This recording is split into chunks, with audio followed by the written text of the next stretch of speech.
«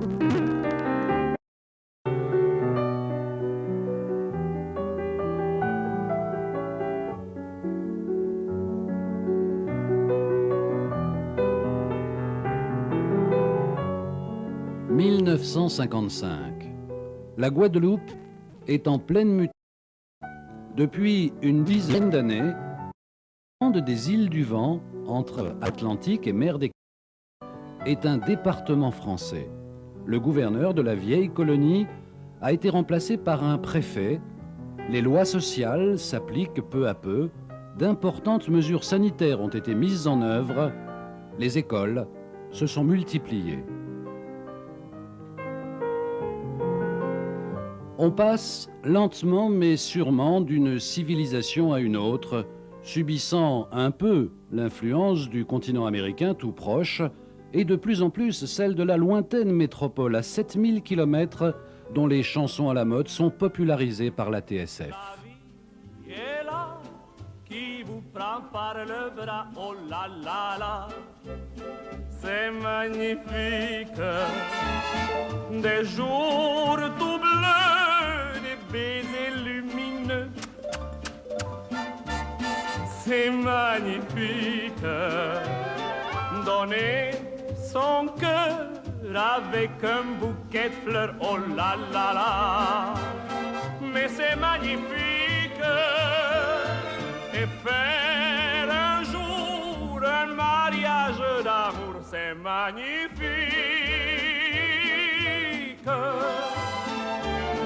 Parti là-bas, des régions montagneuses et luxuriantes de la Basse-Terre, aux plaines brûlées de soleil de la Grande Terre, de la commune de vieux habitants à celle d'Anse-Bertrand, bref, d'une aile à l'autre de ce pays en forme de papillon, la radio et les journaux de l'époque diffusent les nouvelles de France, que l'on appelle ici la métropole.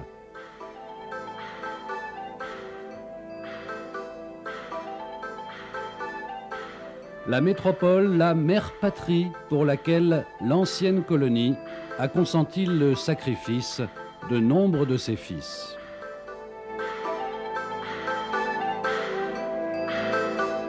Cependant, on est très éloigné de l'agitation parisienne et des crises gouvernementales à répétition de la 4e République.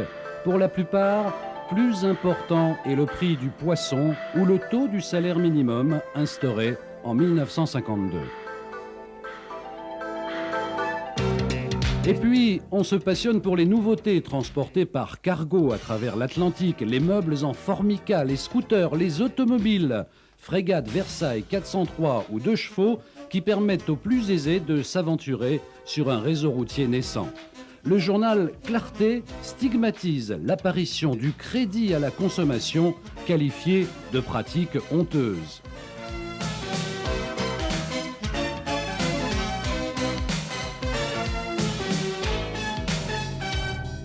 En vérité, la majorité des 230 000 habitants de l'archipel, chiffre qui va doubler en une génération, est peu concernée par ces merveilles de l'industrie automobile réservée aux classes aisées. C'est en char, transport en commun de ces années-là, que les plus modestes se rendent en ville, à Basse-Terre ou Pointe-à-Pitre. En ville, on achète notamment le savon, la brillantine ou la morue salée.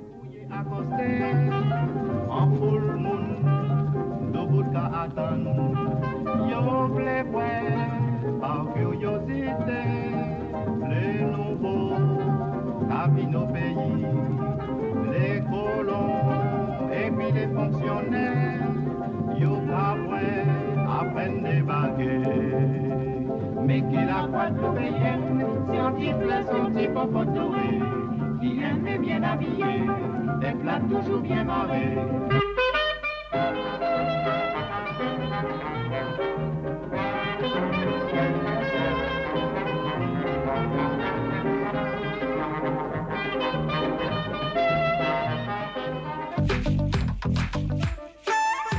Néanmoins, les hommes et les femmes de Guadeloupe restent attachés à la terre. Terre pour les uns conquise par leurs ancêtres blancs, pour la majorité imposée à leurs parents africains transportés de force à l'époque de la traite, pour d'autres enfin venue des comptoirs de l'Inde, remplacer au champ les esclaves libérés, terre d'espoir et de labeur.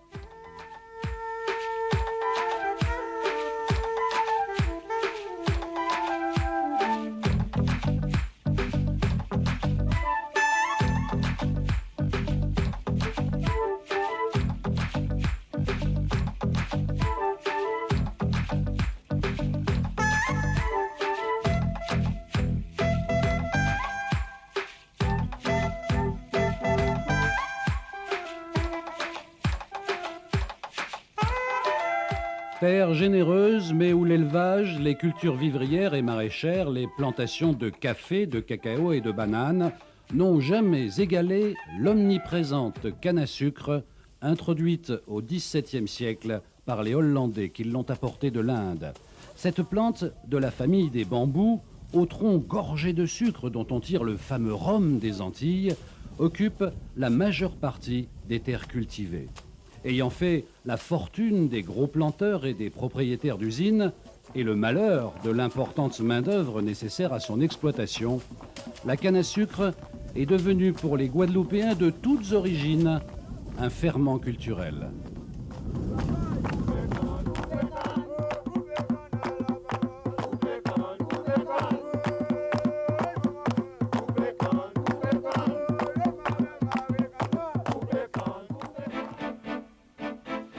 Récolter la canne est extrêmement pénible et l'on applaudit l'apparition de la mécanisation. Les engins, importés du continent américain, contraignent toutefois à une nouvelle organisation du travail, entraînant des suppressions d'emplois qui suscitent le mécontentement des syndicats ouvriers. Cependant, les progrès technologiques permettent d'augmenter le rendement des usines, comme celle de Marquisat, qui est alors l'une des plus modernes.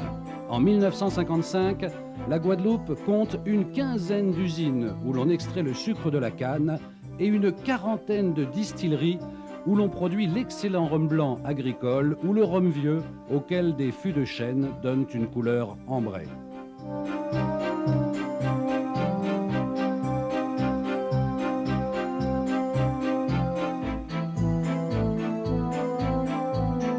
La canne est acheminée vers les usines par la route ou transportée par voie maritime sur une gabarre à l'énorme usine de Darboussier, enclavée dans les faubourgs de Pointe-à-Pitre.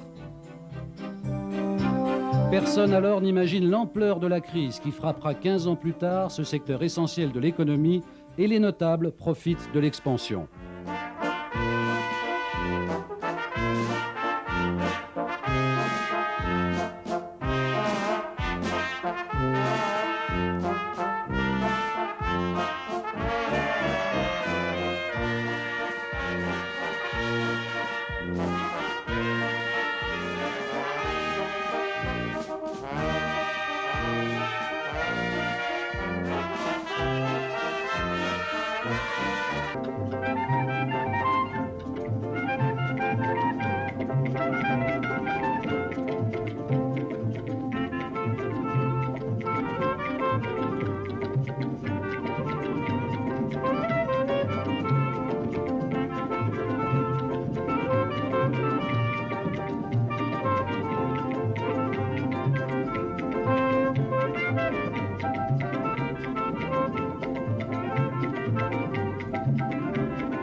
La Guadeloupe, ce sont aussi les dépendances, ces îles qui lui sont rattachées.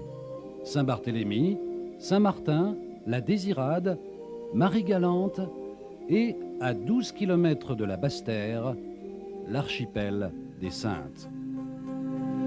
On se rend aux Saintes sur des bateaux à voile au nom évocateur, la Belle Saintoise, l'île d'Émeraude, jusqu'à la construction par les Saintois eux-mêmes d'un caboteur appelé le Capella.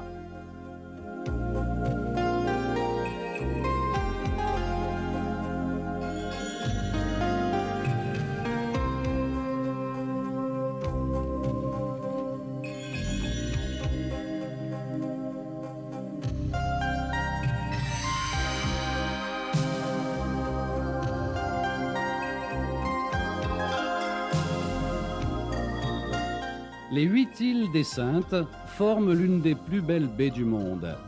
Tel amoureux de la mer des Antilles, n'a pas hésité à y jeter l'ancre définitivement.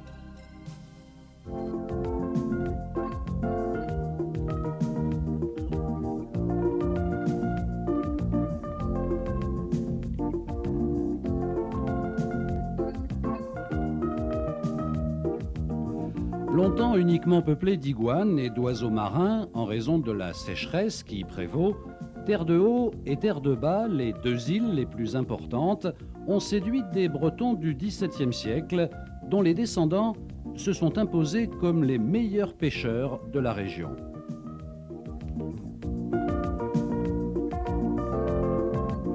Pour qui veut échapper quelques jours à la moiteur tropicale de la Guadeloupe proprement dite, le climat sec, le calme et la douceur de vivre des Saintes en font une villégiature idéale.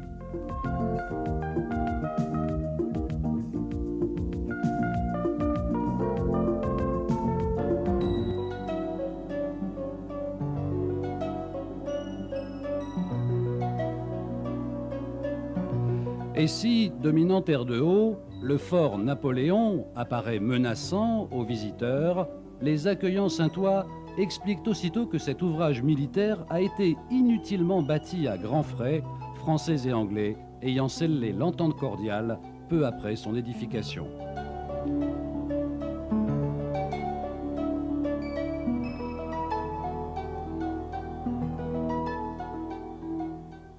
Dépaysement aussi avec Saint-Barthélemy et Saint-Martin, les dépendances les plus éloignées à 200 km au nord de la Guadeloupe. Il faut, pour s'y rendre, emprunter l'avion et survoler plusieurs îles anglophones. Les conflits entre puissances coloniales ont fait de Saint-Martin une curiosité. Une partie de l'île appartient à la couronne des Pays-Bas, l'autre partie à la France. On y parle surtout l'anglais et le dollar américain est roi.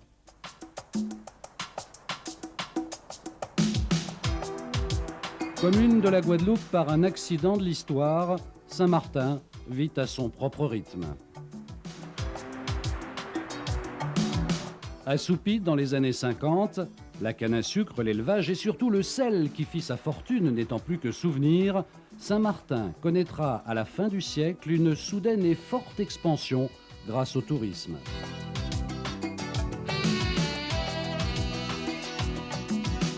Le 2 janvier 1955, Saint-Martin est frappé par des vents violents et tourbillonnants, une anomalie en cette saison.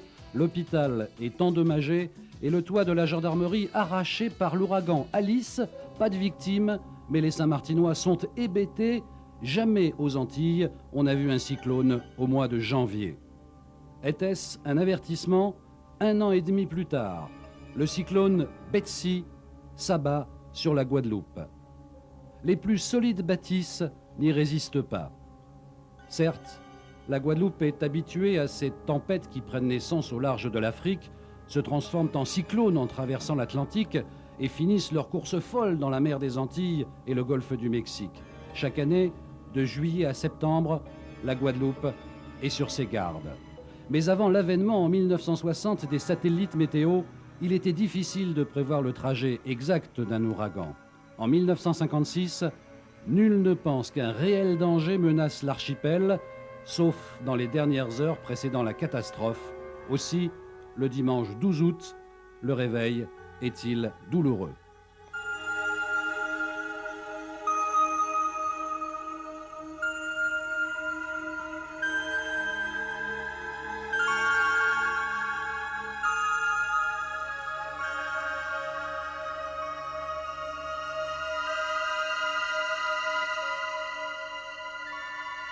La partie sud de l'archipel a été frappée de plein fouet par les éléments déchaînés. Sous les coups redoublés du vent, les bananiers sont tombés comme des fétus de paille, les plantations verdoyantes transformées en un paysage lunaire. Les palmiers royaux de la célèbre allée du Manoir ont en quelques instants perdu toute majesté.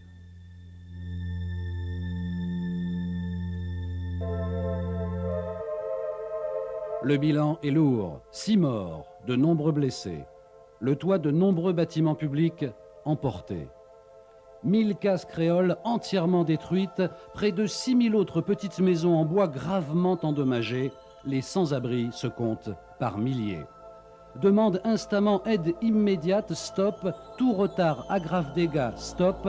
Télégraphie le sénateur Vallaud au ministre de l'Intérieur à Paris, tandis que le préfet Guy Malines et les maires des communes les plus affectées, Pointe-à-Pitre, Bémao, Petit-Bourg, Goyave, Capesterre, organisent l'aide en faveur des sinistrés. En priorité, il faut dégager les routes afin de porter de l'eau potable et de la nourriture aux populations qui en sont privées.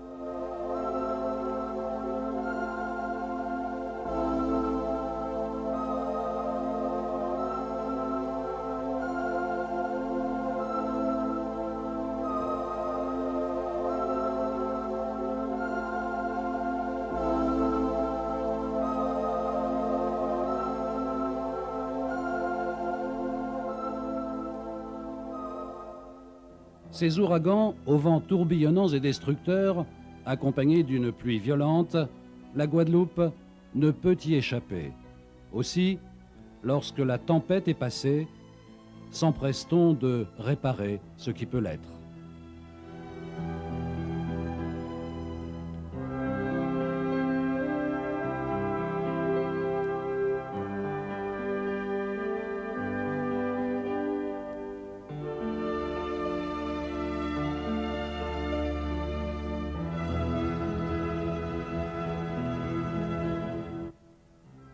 En ce même mois d'août 1956, la Guadeloupe accueille un illustre visiteur, le général de Gaulle.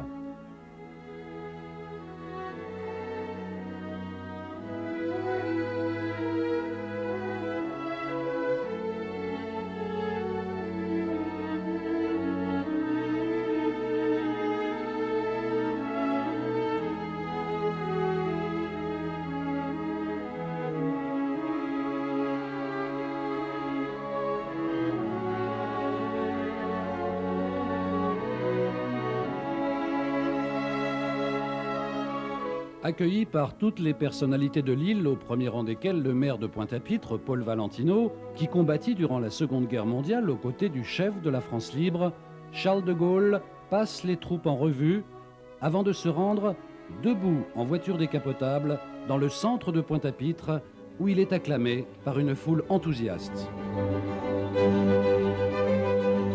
Là, devant le monument aux morts, l'homme de l'appel du 18 juin 1940 rend un vibrant hommage aux Guadeloupéens l'ayant rejoint dans le combat pour la libération de la France. Il se rend ensuite à Petit-Bourg, Capesterre et Basse-Terre, précédant de peu l'arrivée du cyclone Betsy. Le retour à Pointe-à-Pitre est difficile sur une route enchevêtrée d'arbres déracinés.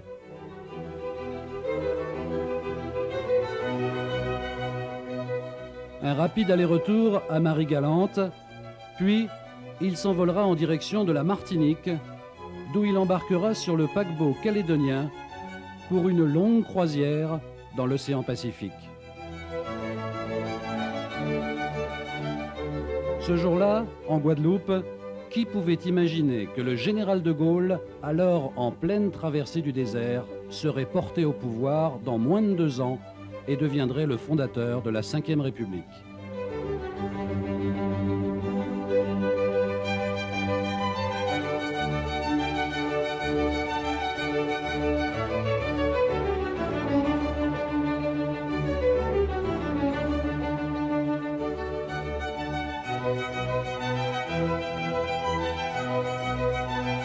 De moins en moins isolé du monde grâce à la radio qui, depuis peu, diffuse 2 fois par jour des bulletins d'information transmis par l'agence France Presse et que l'on écoute en famille ou entre amis dans les bars, la Guadeloupe n'en demeure pas moins préoccupée en premier lieu par ses propres problèmes au lendemain du cyclone Betsy, principal sujet de conversation.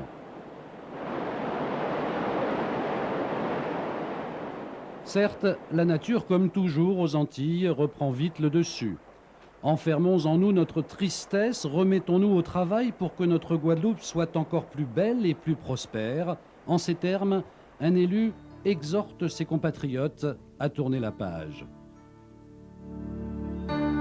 Mais en cette année 1956, l'île aux belles eaux, comme on appelle la Guadeloupe, n'en a pas fini avec les caprices de la nature. Fièrement planté au sud de la Basse-Terre et dominant l'archipel, le volcan de la Soufrière s'ébroue. Il n'a pas bougé depuis plus d'un siècle et l'on s'était prêt à croire qu'il s'était profondément endormi. D'autres volcans de l'arc antillais avaient semé la peur ou la désolation, comme la montagne Pelée à la Martinique en 1902, mais la Soufrière, elle, était si calme qu'on ne manquait pas une occasion de profiter de son eau soufrée aux vertus curatives. Le 24 octobre 1956, des boules de feu, une épaisse fumée et des panaches de vapeur jaillissent de la bouche du volcan. Une pluie de cendres recouvre Saint-Claude, Basse-Terre, Bouillante et Matouba. Les habitants se réfugient en lieu sûr. Des experts américains et européens accourent et constatent qu'une faille de 500 mètres s'est ouverte dans les flancs de la montagne. Le 4e jour, la Soufrière se rendort.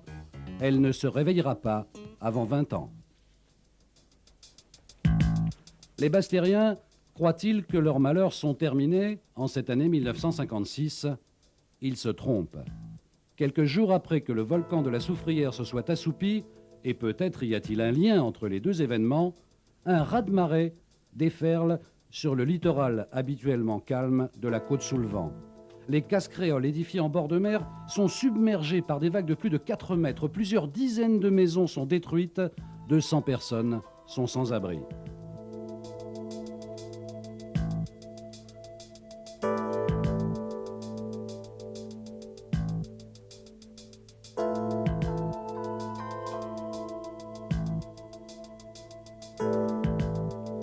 Une fois encore, dans ce pays soumis à la volonté des événements naturels, la solidarité s'organise et peu à peu, la vie reprend.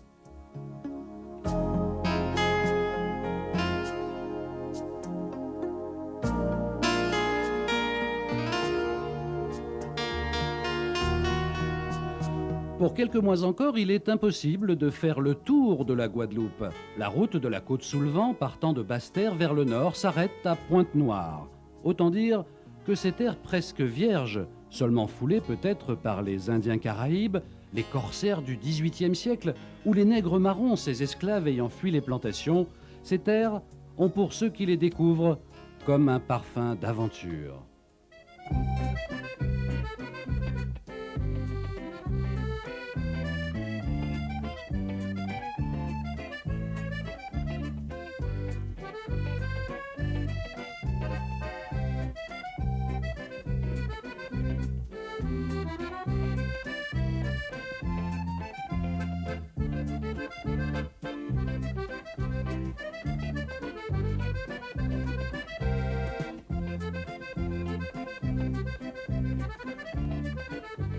La vie reprend donc, la vie économique, la vie dans tous ses aspects, vie administrative et judiciaire à Basse-Terre.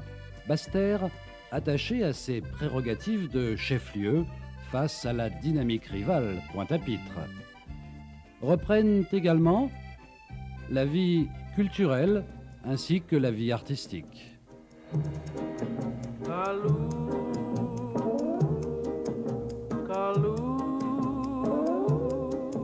Tes grands yeux sont plus secrets que la forêt. Bref, la vie tout simplement reprend dans l'île d'Émeraude.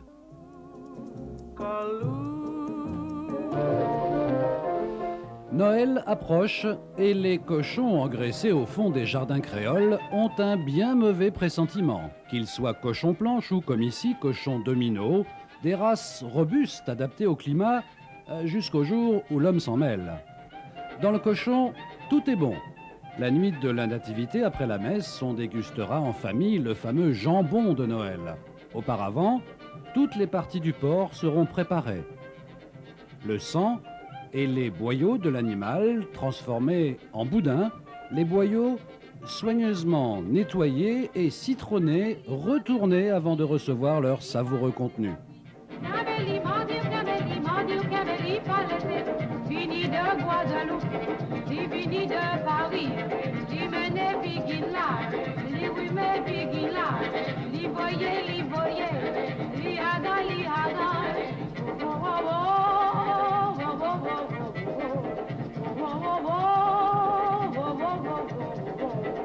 Inventé dans la Grèce antique, transporté jusqu'à Marseille, d'où il gagna toute la France, importé aux Antilles par les colons français, le boudin, devenu ici le boudin créole, est à nul autre pareil.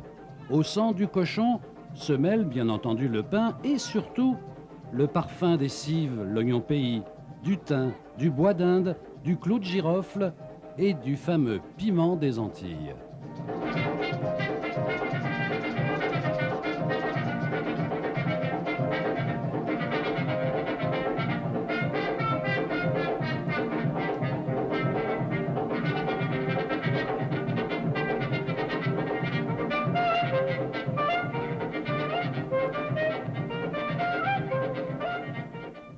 Préparer le boudin est tout un art. Il n'est pas devenu par hasard l'une des gloires de la cuisine créole.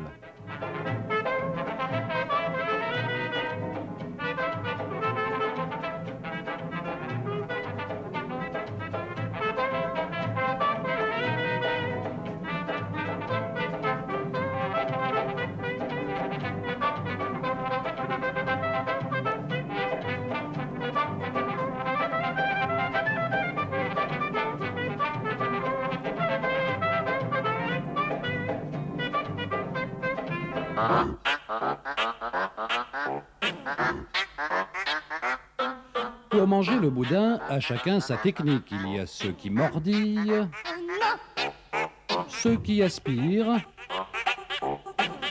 il y a les précieux, les goulus et les maladroits.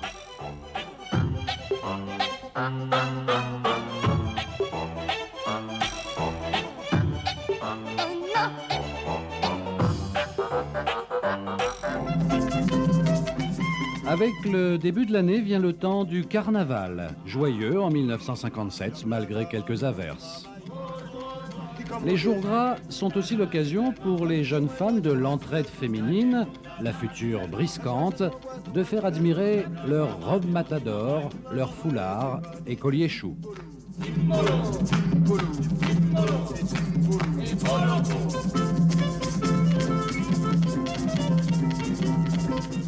Le carnaval est fêté dans tous les pays de la région, des Bahamas au Brésil. À chacun son carnaval.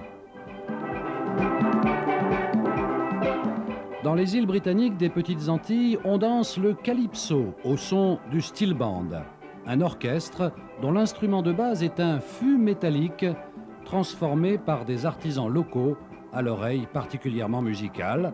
C'est le cas ici à la Dominique.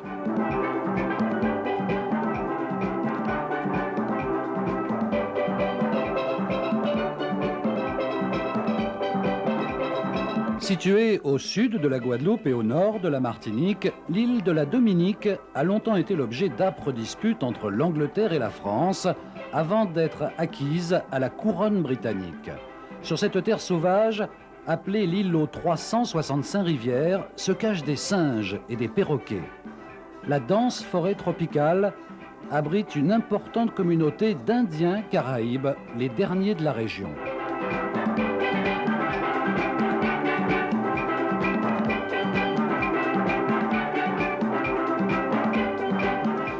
Roseau, la capitale, est marquée par l'influence des colonisateurs successifs. Les catholiques sont majoritaires dans ce pays où la langue officielle est l'anglais, mais où l'on parle aussi le créole, langue vernaculaire semblable à celle parlée en Martinique et en Guadeloupe, et que l'on appelle ici le patois.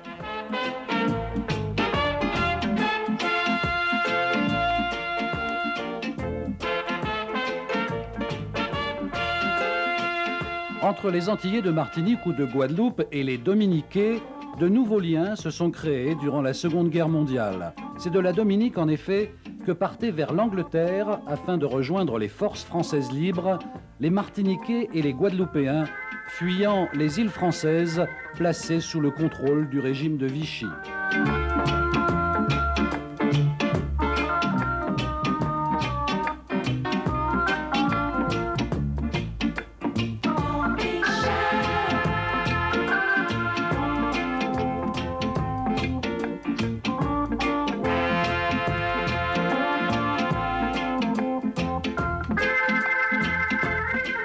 Entre îles voisines et avec le reste du monde, les liens s'établissent depuis toujours par la voie maritime.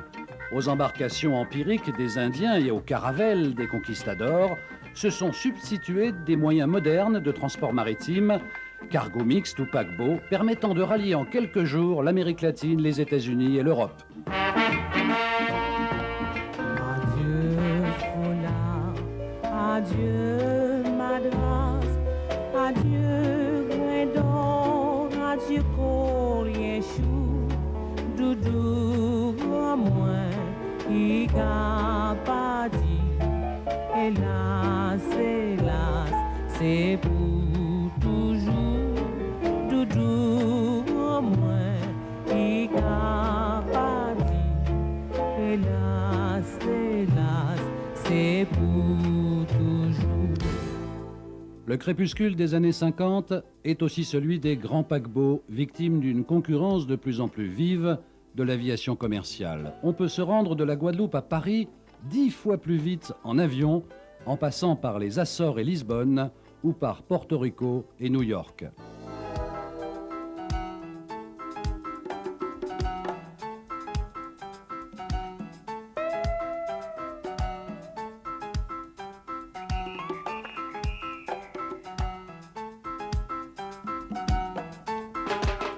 Depuis son aménagement en 1950, l'aéroport de Pointe-à-Pitre-le-Rézé dispose d'une piste longue de 1600 mètres. De cette piste décollent les quadrimoteurs effectuant les vols transatlantiques comme le Super Constellation, dont les sièges Pullman et la qualité du service à bord sont réservés aux plus fortunés. Du Rézé décollent également les appareils bimoteurs reliant la Guadeloupe aux îles et pays voisins. L'ouverture d'une ligne est à chaque fois un événement. Ainsi, le lancement par la compagnie Air France d'une liaison Guadeloupe-Marie-Galante-Martinique.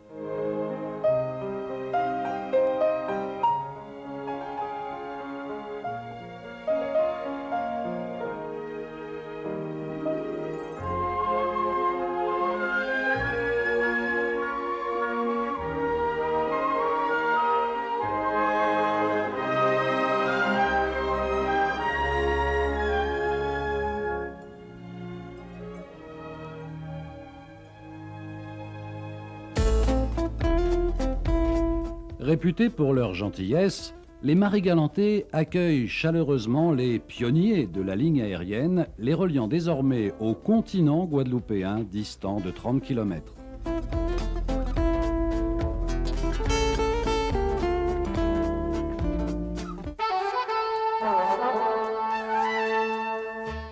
Ce plateau calcaire presque rond de 15 km de diamètre, entouré de belles plages, et voué à la culture de la canne à sucre qui a remplacé l'indigo, le coton et le manioc, est un havre de paix. 3 communes se partagent Marie-Galante, Grand-Bourg, Saint-Louis et ici Capesterre avec son imposante église à 2 pas de la plage et ses rues calmes à la mi-journée lorsque le soleil est au zénith. Marie-Galante est une île où l'homme et la nature se marient harmonieusement.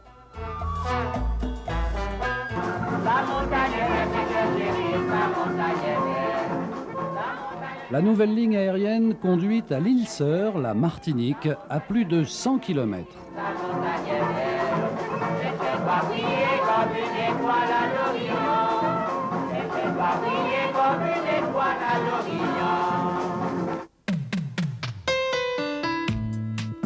Entre les 2 départements français des Antilles, les échanges vont se multiplier. Échanges culturels, l'œuvre d'Aimé Césaire, chantre de la négritude, résonnant en écho à la Guadeloupe.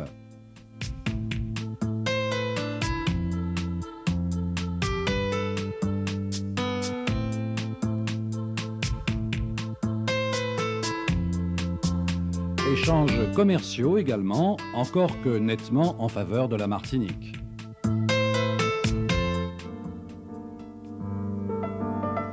C'est de Martinique qu'est attendu début 1957 à la Guadeloupe le ministre de l'Intérieur du gouvernement Guy Mollet. Depuis 10 ans, depuis le passage de Jules Mock, aucun ministre français n'a foulé le sol de ces lointains territoires. Pour faire couleur locale, le préfet a mobilisé les belles créoles de l'entraide féminine dirigée par Madame Adeline.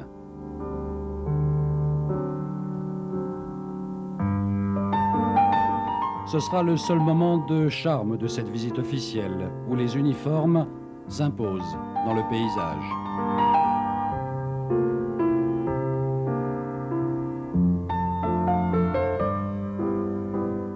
Une dernière retouche à un foulard, et il est déjà là. Le ministre Jean-Gilbert Jules sourit, mais en réalité, il est soucieux. Et il y a de quoi. L'ex-empire français s'effondre, la France a perdu l'Indochine, l'Afrique se craquelle, l'insurrection a éclaté en Algérie. Depuis quelques mois, les réservistes ont été rappelés.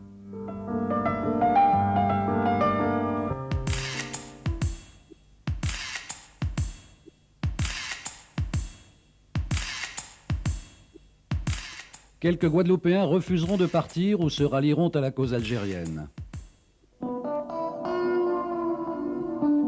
Des intellectuels qui ont entendu l'appel de l'écrivain Frantz Fanon aux damnés de la terre, ou bien qui admirent Che Guevara, se passionnent pour l'épopée des révolutionnaires de la Sierra Maestra, conduit par Fidel Castro. La grande île de Cuba et l'archipel guadeloupéen baignent tous deux dans la mer des Caraïbes.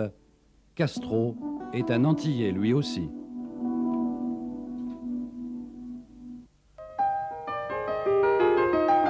Voilà pourquoi le ministre français de l'Intérieur, Jean-Gilbert Jules, est soucieux à son arrivée en Guadeloupe.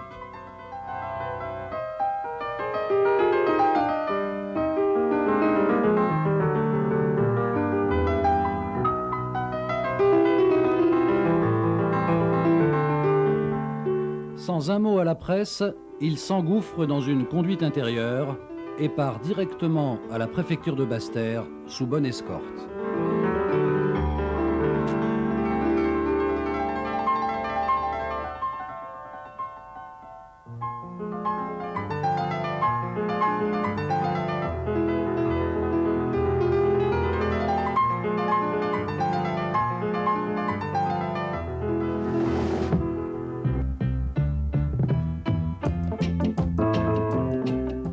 On ne peut négliger non plus le voisinage d'îles possédant leur propre drapeau, telle Sainte-Lucie.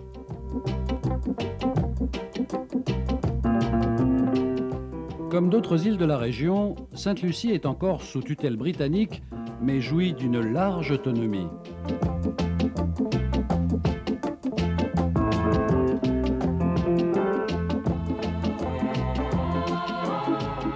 Le développement économique, le niveau de vie et les prestations sociales n'y sont en rien comparables à celles des Antilles françaises.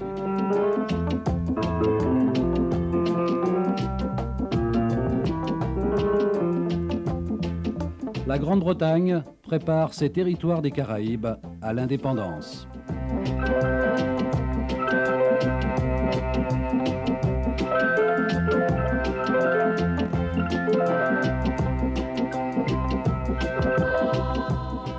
Fortement imprégnés de la culture anglo-saxonne, ces confettis de l'Empire britannique souhaitent demeurer au sein du Commonwealth tout en nouant des relations avec les États-Unis, ce que l'avenir confirmera.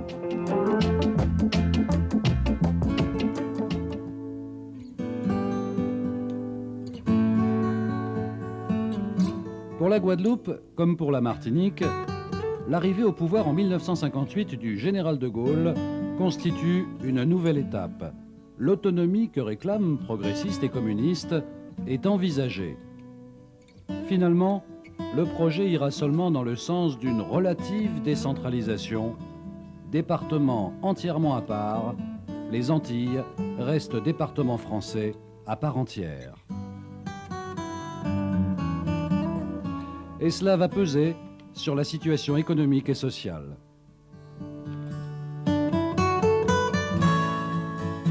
D'année en année, les infrastructures vont se développer. Le visage de la Guadeloupe, peu à peu, se modifie.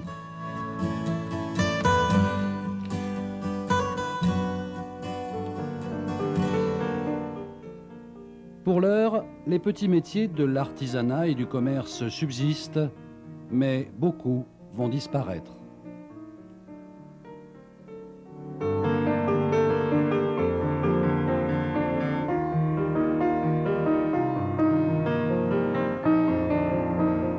Chaque jour, des bateaux déversent des produits manufacturés en quantité toujours plus importante.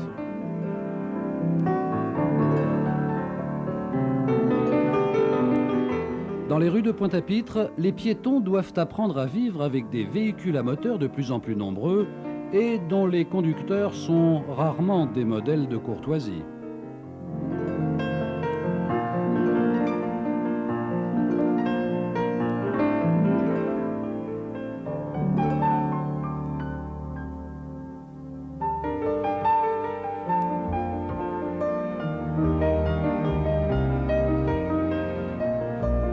Rue Frébeau, l'artère centrale de Pointe-à-Pitre, le commerce est florissant.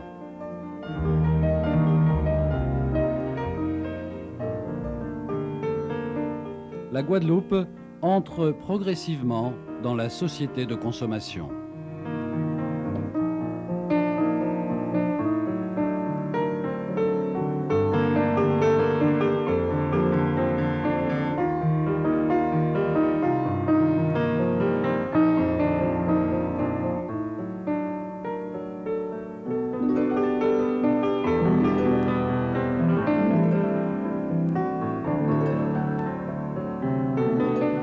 Département entièrement à part où le papier-monnaie n'est pas le même qu'en métropole, l'apparition des nouveaux francs n'y changera rien.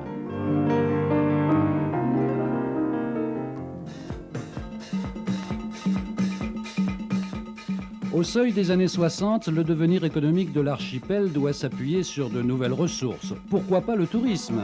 À l'exemple de l'île voisine d'Antigua, qui s'y est voué résolument. Son aéroport, construit par les Américains durant la Seconde Guerre mondiale, lui permettant de recevoir de nombreux visiteurs. Antigua, voisine de la Guadeloupe, a pris de l'avance et dispose déjà d'hôtels confortables.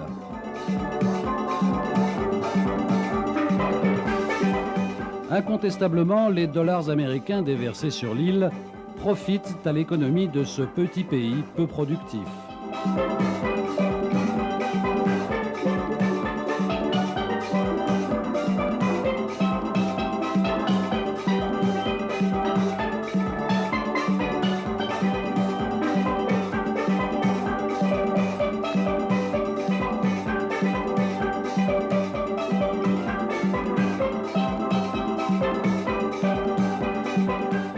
Antigua dispose, il est vrai, d'un atout important, Nelson Bay, la plus belle baie naturelle des Petites Antilles. Elle porte le nom du héros de Trafalgar qui y séjourna dans sa jeunesse avant de devenir le redoutable amiral Nelson.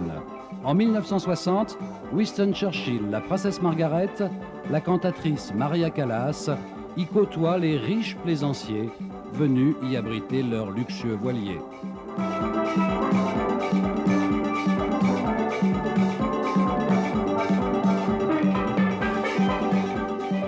La Guadeloupe est donc décidée à s'ouvrir au tourisme, à offrir aux visiteurs ces paysages si contrastés. Ne peut-on y comparer Grande-Terre et Basse-Terre en naviguant entre les deux sur la rivière Salée? Aux touristes, il faut offrir des plages et la Guadeloupe n'en manque pas.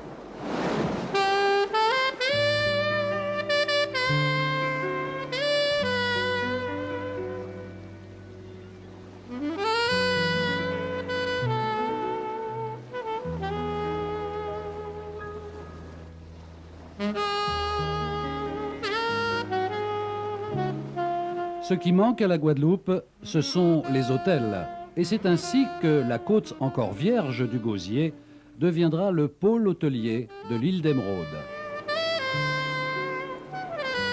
Mais pour l'heure, les rares établissements mis à la disposition des visiteurs sont souvent modestes.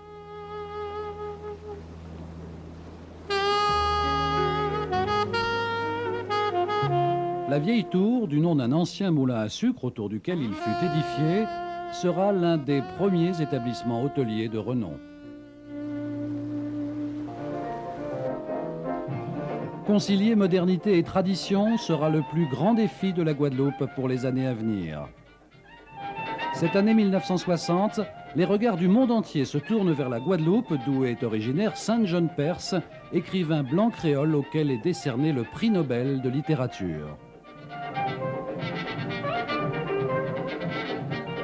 Conséquence des temps modernes, la ville exerce sur de nombreux Guadeloupéens son pouvoir d'attraction. Dans les familles qui, à ce moment-là, comptent une moyenne de 6 enfants, on ambitionne que les siens deviennent avocats ou médecins en passant par les lycées Gerville-Réache à Basse-Terre, Carnot à Pointe-à-Pitre ou un établissement privé de renom comme la Maîtrise de Massabielle.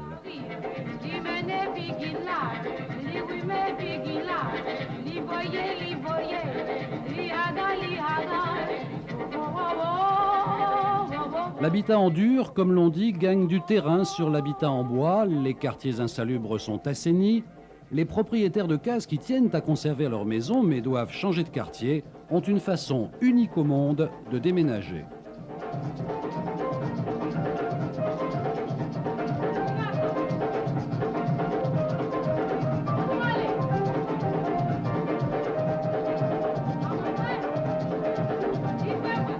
En cette seconde partie du XXe siècle, la Guadeloupe est en mouvement.